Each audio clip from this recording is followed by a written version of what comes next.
વાંકાનેર તાલુકા police station વિસ્તારમાં સમથેરવા ગામની સીમમાં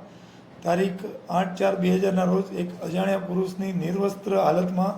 હત્યા કરેલી લાશ મળી આવેલી હતી। આ લાશ ઉપરથી ત્યાં વાંકાનેર પોલીસ સ્ટેશનમાં ગુનો દાખલ થયેલો હતો અને આ ખૂનની કલમ સહિતનો ગુનો દાખલ થયા બાદ આપણા બોર્ડર રેન્જના આઈજીપી શ્રી ચિરાગ કોરડિયા સાહેબ તથા મોરબી પોલીસ અધિક્ષક શ્રી મુકેશ પટેલ સાહેબની સૂચના અનુસાર અને એમના માર્ગદર્શન અનુસાર એસપી જાડેજા જે એલસીબી પીઆઈ ક્રાઇમ બ્રાન્ચ છે તેમને આ અંગે આ ગુનો ડિટેક્ટ કરવા અંગેની કામગીરી સોંપવામાં આવેલ હતી। આ કામગીરીના માર્ગદર્શન મળ્યા બાદ તેમણે તાત્કાલિક એલસીબી પેરોલ ફરલોના સ્કોડના અધિકારી તેમજ અલગ અલગ કર્મચારીઓની અલગ અલગ ટીમ બનાવેલ હતી। આ ટીમ અલગ અલગ કામ કરતી હતી, જેમાં કે સીસીટીવી કેમેરા ચેક કરવા, બનાવ સ્થળની વિઝિટ લઈ અને આસપાસના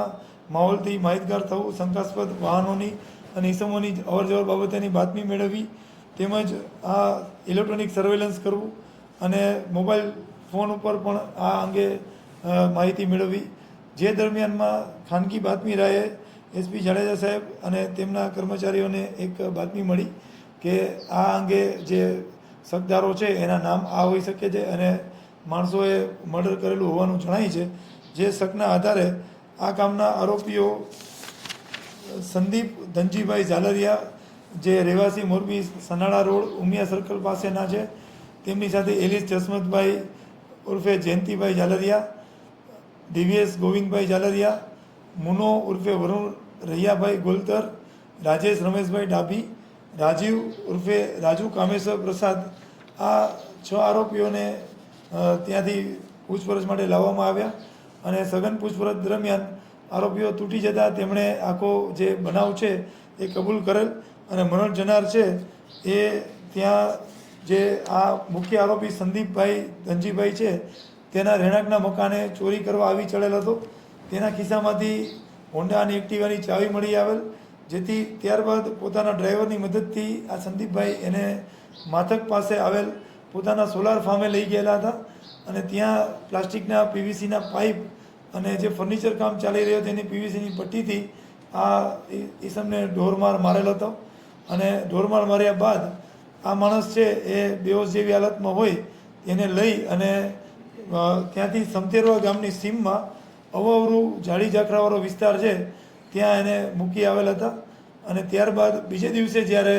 આ પોલીસ તપાસમાં પહોંચી અને હત્યાનો બનાવ હોવાની જાહેરાત થઈ ત્યારે આરોપીઓ છે એ પોતે રાજસ્થાન તરફ નાસી ગયેલા હતા અને પોતાના જે મોબાઈલ ફોન ને વગેરે છે એ ફોર્મેટ મારી દીધા હતા। એટલે આ આખો બનાવને અંજામ આપ્યો એમાં મૂળ કારણ ચોરી કરવા આવેલ ઈસમને પકડી પાડેલ હોય અને ઢોરમાર મારતા આ માણસનું મૃત્યુ થયેલ હતું। હજુ સુધી આ મરનાર માણસની ઓળખ થઈ શકી નથી અને આ આરોપીઓને જ્યારે અટક કરી અને વાંકાનેર પોલીસને સોંપવામાં આવ્યા ત્યારે વાંકાનેર તાલુકા પોલીસે આ અંગેની તપાસ સંભાળી લઈ નામદાર કોર્ટમાં રજૂ કરતા તેમના 6 દિવસના આરોપીઓના રિમાન્ડ મંજૂર થયા છે। તારીખ 14 તારીખ સુધીના રિમાન્ડ મંજૂર થયા છે। મૃતક છે એ મુખ્ય આરોપી જે સંદીપભાઈ છે એ પોતાના ઘરે જમી રહ્યા હતા બપોરના સમયે, ત્યારે મૃતક છે એ ઘરમાં ઘૂસી આવેલ હતો અને એમના વાઈફે એને રોકવાનો ટ્રાય કર્યો અને પૂછ્યું કે તમે શું કામ આવ્યા છો, અહીંયા શું છે? તો હું ચપ્પલ લેવા આવ્યો છું એવો જવાબ દેતા આ લોકોને શંકા ગઈ કે આપણા ઘરમાં આ ક્યાંથી આવ્યો? તો ચેક કરતાં એના ખિસ્સામાંથી પોતાની જ ગાડીની ચાવી મળી આવેલ, એક ઓડીની ચાવી અને એક એક્ટિવા હોન્ડાની ચાવી મળી।